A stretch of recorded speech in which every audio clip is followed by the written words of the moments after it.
your hair. Oh my goodness, this was a total accident, but I am embracing it, rocking it. I am like your favorite hipster. Find me at a coffee shop. Welcome back to Honey and Soul with Mel and Ginger. We are so excited that you're here. We are going to talk about the art of permission today. I'm so excited to dive into this because I think that when we look at the root of a lot of our problems or struggling to be authentic, it's because we wait so much for permission. Right. Exactly. We're afraid to be ourselves because we want to make sure people like us or accept us. So we're not giving ourselves permission to show up our authentic, real, raw selves. And that's why we're doing this, right? Exactly. Well, and one thing too is oftentimes I think that like when someone else embodies that permission, it's like, okay, it's safe. Like we're always looking for social cues that something is safe. And I'll share real quick, like seriously from a professional standpoint with my business, my biggest business mistakes were because I was waiting for permission. So then I would forfeit my autonomy so I can like make people comfortable or fit in or hide behind someone who I thought because I'm not good enough or I'm too young or I'm too this, that I would hide behind someone else and it made me feel like that gave me permission. That's great insight. That's true self-awareness. After heartbreak, one of my favorite quotes goes like, it might have broken your heart, but it opened your eyes. Absolutely, absolutely. It's a scary place to be when you're afraid to show up your authentic, real, raw self.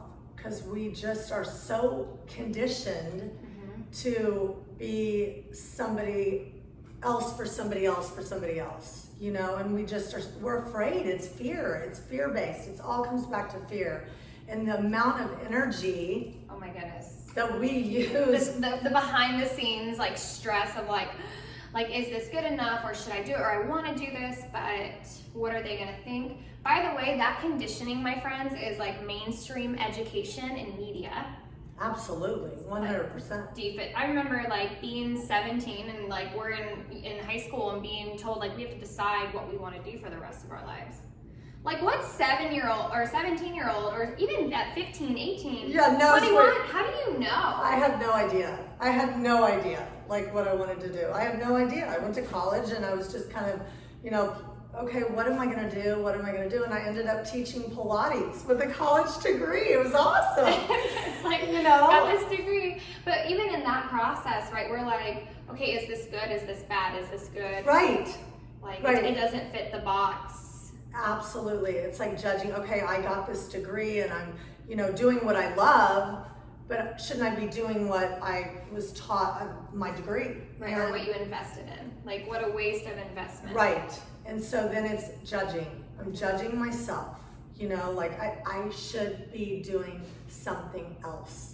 Well, this is where that permission comes in because I'm sure many who are watching this, and I know for Ginger and I, I'm sure with like life experiences, it's like that container of like, I know my heart wants to do this, or I want to be brave and do this, or I want to say no, but I don't feel like I can. Right. Because I haven't given myself that permission. To say no. And it's okay to say no. Yeah. That's a boundary. Yeah. You know, and that's really important to say, no, I'm tired, or no, this doesn't feel right. Like, I'm not going to do this. No. Well, from an energy standpoint too, each of us have our own expression of the way we show up and contribute to the world. And when you look at the world like it's a puzzle, and we all fit into this puzzle from an authentic way, but when we suppress it because we're trying to edit or fit in, we actually struggle with finding our place. Your intuition is actually calling you to find your place, but because we've been conditioned, we actually don't give ourselves that permission to express ourselves authentically, right, for things to flow, right? We just find resistance, codependence. Codependence. Oh, that's a great word. I mean, that's powerful stuff right there. It is about people pleasing and making sure that they're happy, and then we're falling behind, and it's like where are we standing in our truth? We're not. We're trying to make somebody else happy, or feel safe and secure when we're not. Well, and the thing is too, like we get that validate. Like if you're safe, like as long as you're safe, then that's where I get my validation. Exactly. Which you guys, that is the root of codependence. Absolutely.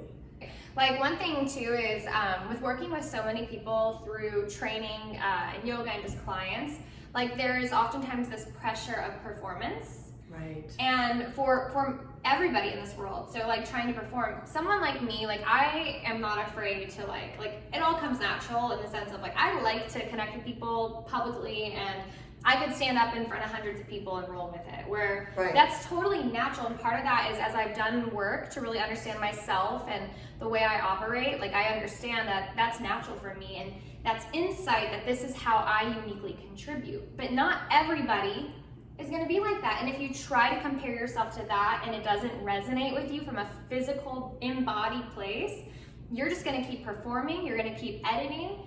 Right. You're going to keep acting. You're going to keep acting, and you'll be years later going, what did I just do with my life? Exactly. And I loved it. We were talking about before the episode, we were talking about victims. Ooh, yeah. I mean, share on that. This is awesome stuff. So victimhood is really, from a root standpoint, just the need to be seen. Right. So what we mean by this is like if I'm looking for, like I'm always waiting for permission to do something I want, but it just, because I'm in this place of needing that permission, I'm not getting it from within, I'm getting it from others, then I can frame my life where I'm a victim. Like, oh, like, well, that's just not fair. I don't have the resources, or that person didn't like me, or this. Like we start to shift our dialogue in our mind that we are a victim, when really all I'm crying for is to be seen. I just want to be seen. But you will never be seen outside of yourself until you come in and know what you're actually projecting or sharing. Like Right. You have to come home to yourself. Right. I love that, coming home to yourself. And the victim, you play the victim. People play the victim all the time, Yeah, it's natural. It's normal. I've done it before. So. I've done it too. I mean, you want someone to say, oh, it's going to be okay. And it kind of validates what's going on in your life, right? It's a validation. So I'm okay. You're telling me I'm okay, right? Yeah. But sometimes it's okay not to be okay. Well, the thing is that no one really is always okay. You're not human if if you don't have the fluctuation of experience and emotion, and you're either you're okay all the time, like that means you're not actually feeling or processing, you're probably bypassing and denying. And then the other side of that, if you're in this place of victimhood or everything sucks all the time, right, that's also inauthentic, because right. You're choosing not to allow life to teach you, and you're not growing with it. You're fighting the growth. And here's another thing that I think is so important is with being a victim, you can walk away. Yeah. At any time. You don't have to be a victim to anybody or anything. It's like, okay, this isn't working for me anymore. I can walk away. We talked about it earlier about energy. The concept of an energy vampire. So many times I've heard people go like, "Oh, that person's such an energy vampire." And they took my they took my energy. Took my energy. No, we no. Gave them. You gave them your energy. They didn't take. You gave. You gave. You gave, and you have to start taking accountability. We all have to take accountability for how we give our power and our energy. I actually, a few years ago, this was a lesson I had to learn, where I'd be like, oh, boo-hoo for me. I just spent all this time like serving and helping and helping this person grow and helping this person with this. And then they like just, in my perspective, it was like they're takers. They just take right. and then but the thing is y'all, I like totally opened the door. I was like, I'll meet you for coffee. Right. This is why no one gets to pick my brain anymore for free. Right. Subscribe to Honey and Soul and you'll get to pick my brain. There's gotta be a karmic balance. But I realized that, and I started to choose like, no. I'm not gonna play like in my own heart and mind. I'm not a victim. I gave them that total permission to come in like that. Yes. And so when we learn to own that, when we learn to own that, the energy then comes to a head. And you don't attract that anymore. You don't attract it.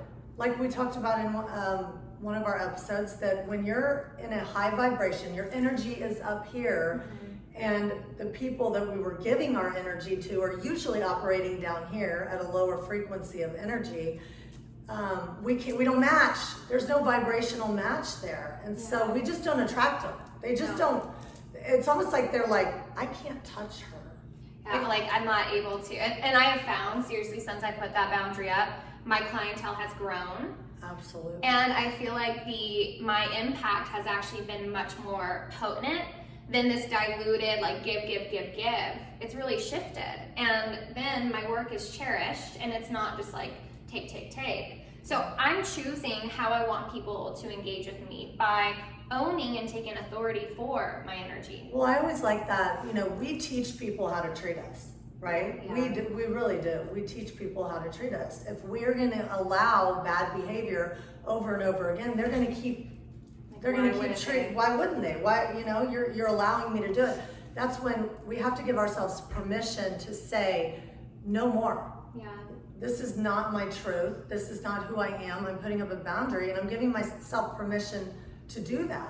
And I don't need your permission. I don't need your permission to go. That people pleasing, but I don't want people to be upset. They're gonna be upset no matter what. I actually earlier today just read the quote to someone, the Mother Teresa quote about how like even if you're if people, you can be kind to people and people will still call you out for something bad, like be kind anyway. Be kind anyway. Yeah, she's like, you can build something for years, but it can be destroyed overnight. Build anyway. It's an amazing quote, you guys, but it's like the truth. The people are going to not like how you stand in your power because you're just shining a light on their potential that they've denied. Right.